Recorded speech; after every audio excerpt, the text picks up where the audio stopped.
कुछ लोग बहुत ही उल झलूल खाना खाते हैं, बहुत ही, क्योंकि फास्ट फूड आजकल बहुत चलन में है। ना वो दिन देखते हैं ना वो रात देखते हैं। तो खाने में ऐसी क्या चीज़ें इस्तेमाल करें वो जिससे कि गैस ना बने और आंतों में मल ना सड़े, और वो एक मतलब एक रूटीन लाइफ अच्छी जिए। देखो, हमने क्या होता, माइग्रेन के पेशेंटों को मतलब एज ए बटेऊ की तरह ट्रीटमेंट करना चाहिए। जैसे दामाद को ट्रीटमेंट करते हैं हाँ जी। वैसे करना हाँ चाहिए। सर, वो बटेऊ आपने बोला तो हाँ, बहुत लोगों को बटेऊ समझ में नहीं आएगा, बटेऊ वो नहीं बटुआ समझ हाँ लेंगे। तो तो आप इसको थोड़ा सा समझाएं, तो बटेऊ हरियाणा में बटेऊ बट दामाद को कहते हैं। दामाद को कहते हैं, तो दामाद की तरह की चिकित्सा होती है।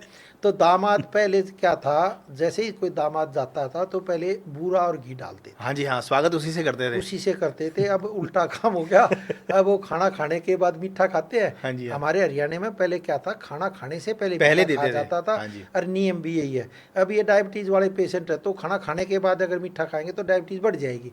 अगर खाना खाने से पहले अगर मीठा खाएंगे तो डायबिटीज़ नहीं नहीं बढ़ेगी। बढ़ेगी। ये तो चेक कर लें, मतलब आप तो बहुत से मतलब चेक करके दिखाते भी है, तो इसलिए हमें पता है। तो वो हजम भी जल्दी होगी, हीट पैदा करेगी ना, अग्नि पैदा करती है असल में। ये जो मीठा है अग्नि पैदा करेगा, अच्छा। तो अग्नि पैदा करेगा तो भोजन जल्दी हजम होगा हम्म। जल्द।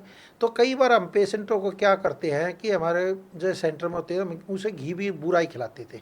अच्छा। हाँ, नमक नहीं खिलाते थे, क्योंकि नमक से क्या होता है, खून गाढ़ा हो जाता है। अच्छा। नमक से खून गाढ़ा हो जाता है, गाढ़ा होगा तो फिर नसों में चलेगा नहीं। हाँ जी। तो जो डॉक्टर, आपने हार्ट की बीमारी होगी तो देखा नहीं, वो डिप्रे वो दे देते हैं खून पतला करने की दवाई। हाँ, वो वो एक। खून चलता रहे बस, हम्म। इलाज नहीं हो, खून पतला करते हैं। तो इसमें क्या होता है कि अगर आप नमक की मात्रा कम कर दी जाए तो डिप्रेशन में आधा आराम पड़ जाता है। हम्म। साथ में माइग्रेन में भी आराम पड़ जाएगा, क्योंकि खून पतला हो जाएगा जब आपने मतलब खाना खाना तो घी पूरा मतलब एक भी ना अगर खा लिया, जिसको बहुत ही ज़्यादा भयंकर माइग्रेन दर्द रहता है, हम्म। क्योंकि यह बहुत से पेशेंटों पे किया हुआ है मतलब। तो रात का भले ही ना करें, रात का नॉर्मल कर लें। दोपहर में आप घी बूरा से के रोटी खाएं, और रोटी भी गेहूं उसमें से हटा दें। अच्छा। हाँ, गेहूं हटा दें। जौ और जवार, जौ और जवार मतलब वो रोटी नहीं बनती, तो इसलिए थोड़ा बहुत गेहूं डाल ले उसमें। फिर मैं तो कहता हूँ जौ और जवार क्या करती है, जवार तो पेन को ख़त्म ही कर देती है, अच्छा। धीरे धीरे पेन को ख़त्म करेगी। और फाइबर ज़्यादा होता है तो गैस बनेगी नहीं। तो हम्म। क्योंकि आंतों का बहुत अच्छा काम करती है आंतों में। मैदा की चीज़ आप ज़्यादा खाओगे तो माइग्रेन दर्द बढ़ जाएगा फ़ौरन। हम्म। मैदा की बनी हुई चीज़ें खाते ही और चीनी खाते ही एकदम बढ़ जाएगा। हम्म। तो इसलिए देसी खांड बहुत ज़बरदस्त लाभ देती है। जिसका माइग्रेन दर्द रहता है तो दोपहर में घी में, और देसी गाय का घी मिल जाए तो बहुत ही अच्छा, नहीं तो दूसरा देसी घी कोई भी डाल ले, और इससे आप रोटी खाएं। एक तो रोटी कम खाई जाएंगी आपसे, हम्म। मतलब सब्जी वब्जी के साथ ज़्यादा खाई जाती है, तो इससे 2 रोटी खाई जाएगी।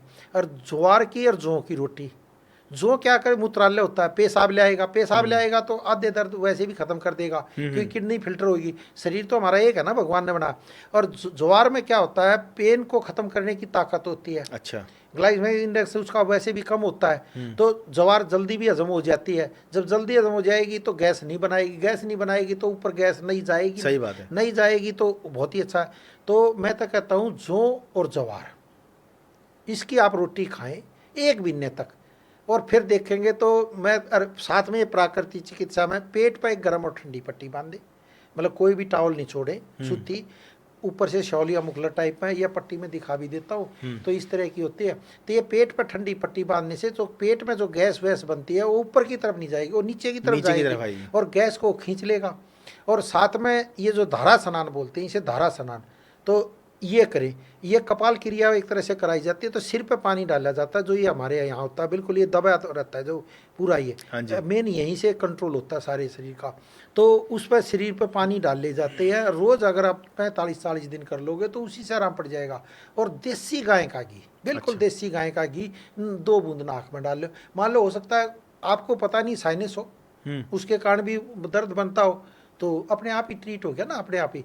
तो ये, और वैसे भी बहुत अच्छा होता है, क्योंकि इससे ऑक्सीजन बढ़ने की आपकी कैपेसिटी धीरे धीरे तेज होने लग जाती है। जब आप नाक में गाय का घी डालते हो तो अपने आप ही ऑटोमेटिकली बढ़ जाएगी। अच्छा। आप डाल कर देखोगे तो लगेगा कि बहुत अच्छा है। तो ये अरे एक नाक की हड्डी बढ़ना बंद हो जाएगी। मतलब कई बार कई इलाज आप ये करते। फिर एक और क्रिया हम कराते हैं। वैसे तो पवन मुक्तासन इसमें बहुत अच्छा होता है। पवन मुक्तासन इसलिए कराते हैं, मान लो गैस वैस हो तो गैस रिलीज हो जाएगी। लेकिन पवन मुक्तासन के द्वारा दूसरी क्रिया होती है हा की क्रिया।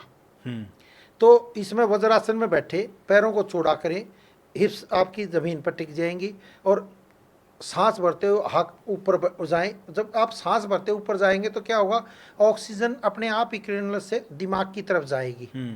और जब हा करके आप नीचे बैठोगे तो क्या दिमाग में जितने भी थॉट होंगे अपने आप निकलेंगे। और वज्र नाड़ी आपकी खिंची हुई है जो खाने को हजम करेगी। हाँ बिल्कुल। तो उससे एक मतलब खाली माइग्रेन में आराम नहीं पड़ेगा, आपको हर्निया हो।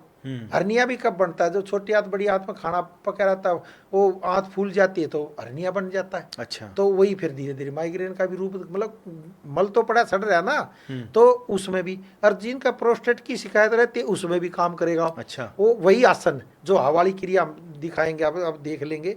तो सांस भरते ऊपर उठे और हा करते हुए नीचे बैठे। इसको 25-30 बार कर लें। अच्छा, दिन में कभी भी कर लें, चाहे सुबह कर लें चाहे शाम को कर लें। इसका कोई ये तो है नहीं कि खाना खाने से पहले करना बाद में, इसको कभी भी कर सकते हैं। और जो आपने धारा स्नान बताया था, हाँ, उसको क्या सुबह ही कर सकते हैं या शाम को नहीं भी कर उसको सकते तो क्या करें, दिन में 3-4 बजे आदमी बिल्कुल फ्री होता है तब कर ले, या रात को सोते वक्त कर हैं? ले। अच्छा, उसका कोई मॉर्निंग से कोई कनेक्शन ना, नहीं? उसका कोई मतलब नहीं है। उससे तो क्या होता है, जो दिमाग में जितने थॉट होते हैं, क्या होता है खून का संचार तेज हो जाएगा। जब आप बिस्तर पर लेटे हो, नीचे दिखा भी देते हुए सीन में पब्लिक को हम दिखा भी देते हैं कि हमने शूट किया हुआ है, तो ये देख लें आप। तो इसमें गर्दन को नीचे करें, सिर पे पानी डालें, और ये जो टॉवल है यही अपने मतलब इसकी तय ऐसी करके और ये अपने आँखों पर रख लें। ये ऐसे आँखों पर रख लें, फिर आँखों पर मतलब पानी डालें।